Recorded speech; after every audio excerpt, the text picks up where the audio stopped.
Let's talk about a few points to note when using this machine. First, if only rotating a single gear while adjusting the thickness of the pressing shaft, the lower weighing part will tilt and get stuck, which makes it impossible to adjust the thickness of the pressing shaft. Just like this, because of the weighing part, neither of the two sides gears can rotate.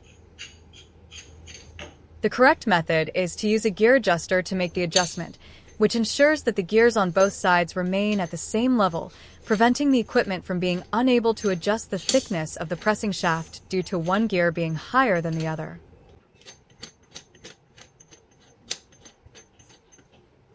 As you can see, you can now adjust the thickness normally by pressing the shaft.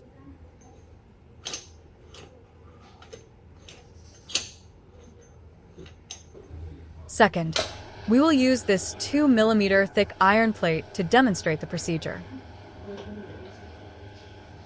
As the pressing process continues, the thickness will decrease with each pass.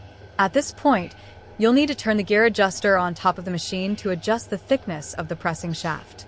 Of course, you can also stop the machine first to make the adjustment. This is much safer. Finally, let me emphasize this key point once again. The thickness of the pressure shaft must be greater than the thickness of the sheet material to prevent damage to the equipment. These are the precautions for this device. If you have any questions or requests, please contact us.